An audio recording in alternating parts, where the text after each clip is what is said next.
understand that you had gotten raped by Bishop G.E. Patterson at his church years ago. Tell me, how did that leave you? How, Well, my have you started a healing process from that? I've been healed from it, but I think I have missed some of my calling uh, because I think I should have said something sooner than what I had. Like this scandal with Eddie Long, I probably think of, because mine happened in 1984.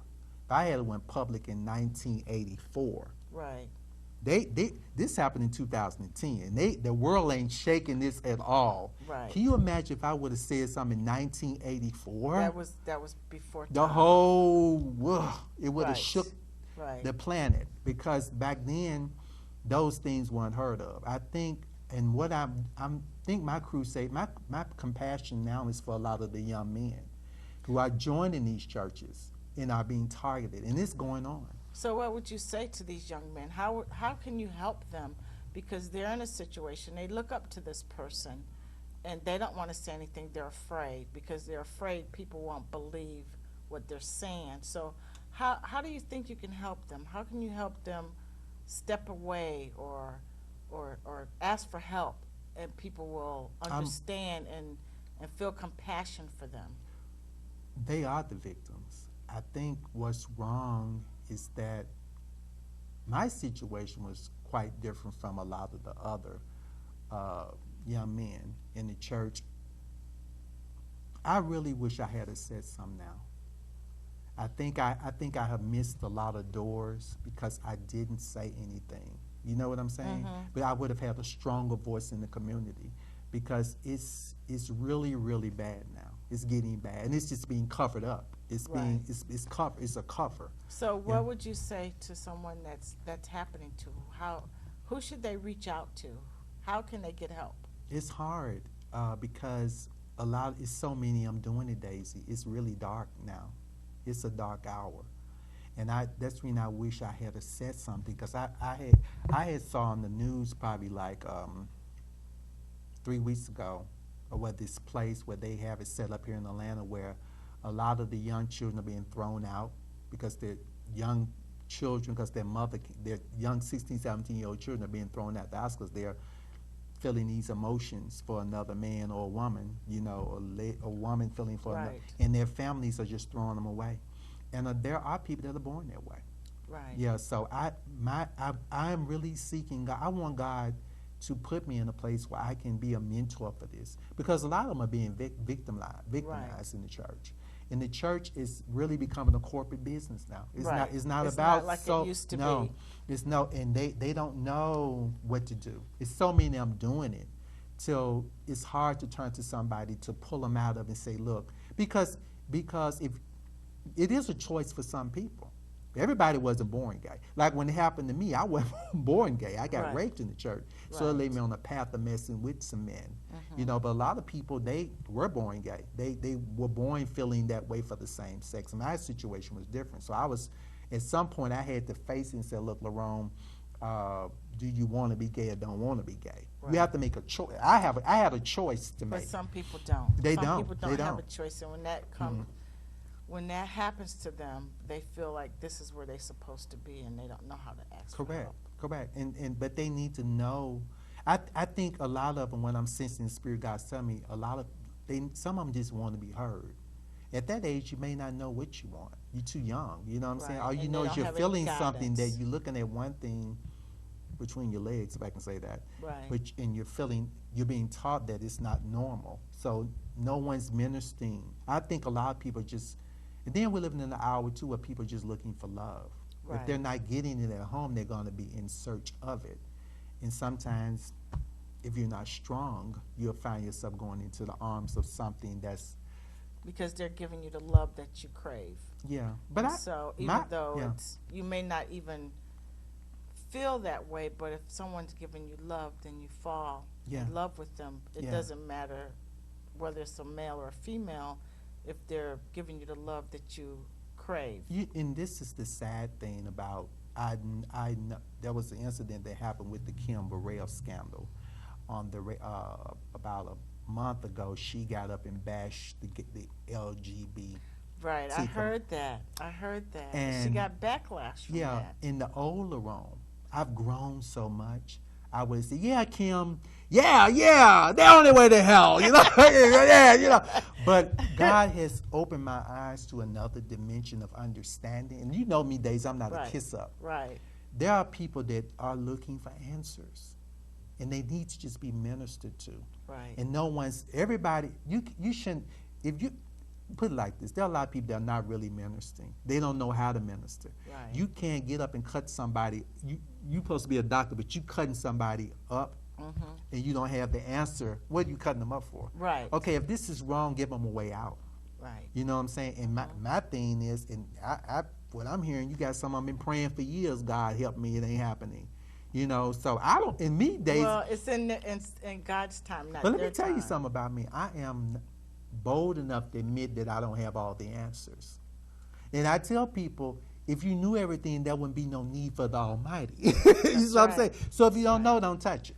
Right. And believe me, God will fix it. Yeah. He know how to fix it. He does. I had to learn that, you know, hey, if I don't know, I ain't going to touch it. Right. You know.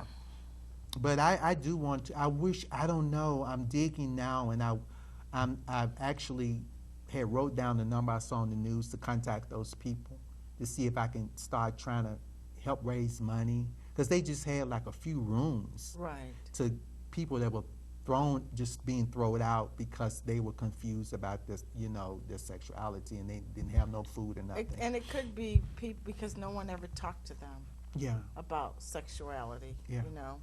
Now let me ask you this, because I know that you wrote a letter to Bishop G.E. Patterson when you know, after you had left the Bountiful Blessing Church.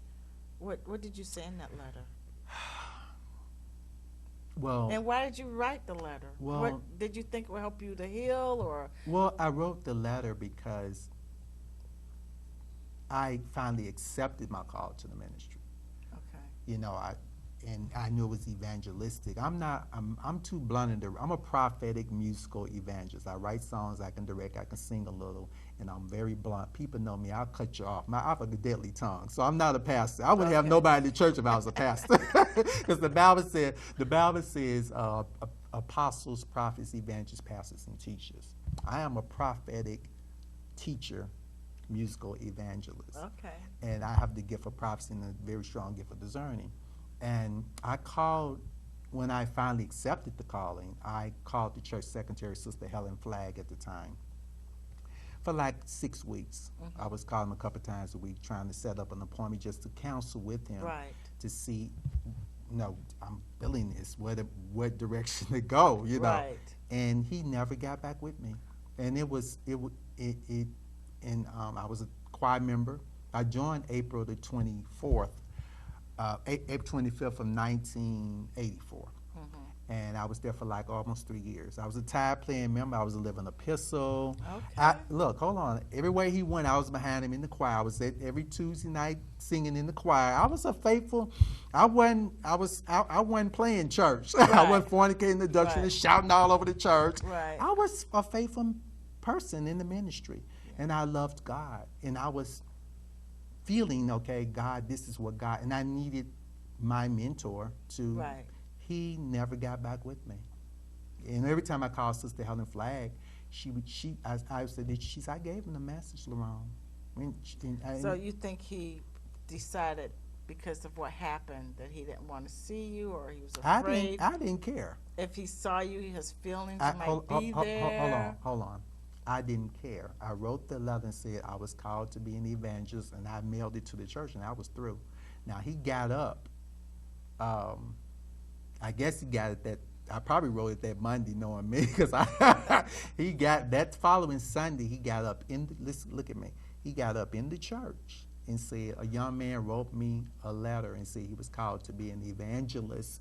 It just takes time, people. And I said to myself, okay, he could have told me this. Why would you get up and... But because he didn't, he was afraid, I think that he was afraid to see you or to have a meeting with you, because maybe his feelings were still there, and he felt like if he saw you, you know, they would come flooding back, and so he wanted to keep his distance, or... I don't know, but Because I know that you said that he, wanted to buy you a car and give you money and, all that kind of stuff. So why didn't you just go with the flow? No. Why not? You just gonna have That's money, a new car. Daisy, that's not who I was. An apartment probably. Hold on.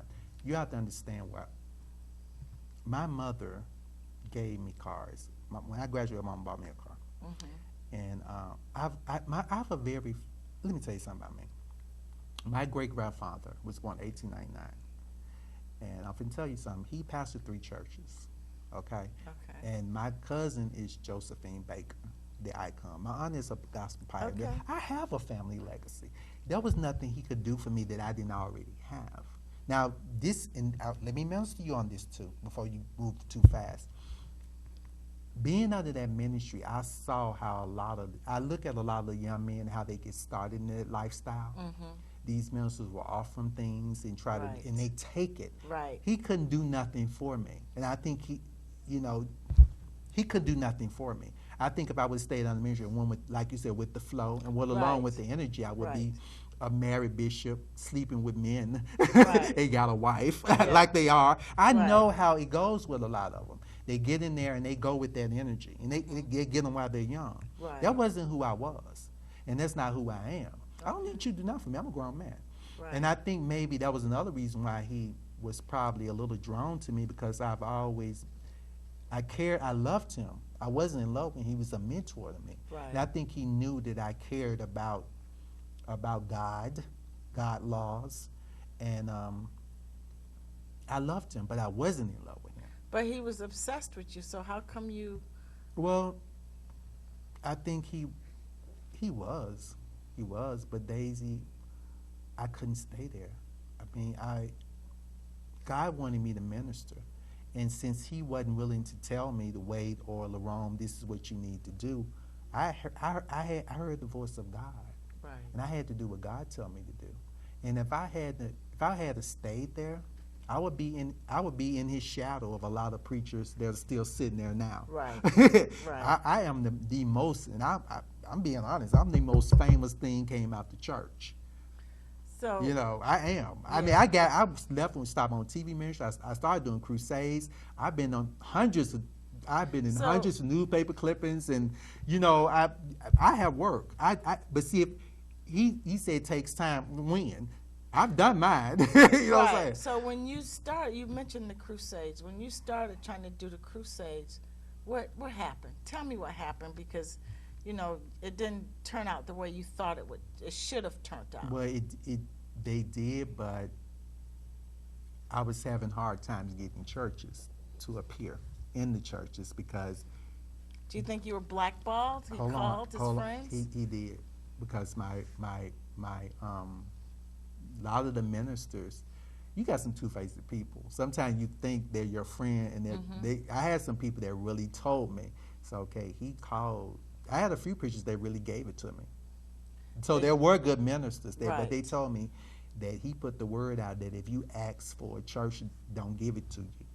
And I had a few people, and I had a radio DJ came to me and told me, 2 radio DJs told me that he actually called the state, said if I send my announcements not to announce my programs. And I think he did it thinking that if he could shut me down, he would draw me back to him. Right. Yeah, but it didn't work. It didn't work. It made me fight harder. Did he call you and say, I got something over here for you? I can give you some dollars, or I can give you... He would give me, he gave me, one time he gave me $1,000 after church.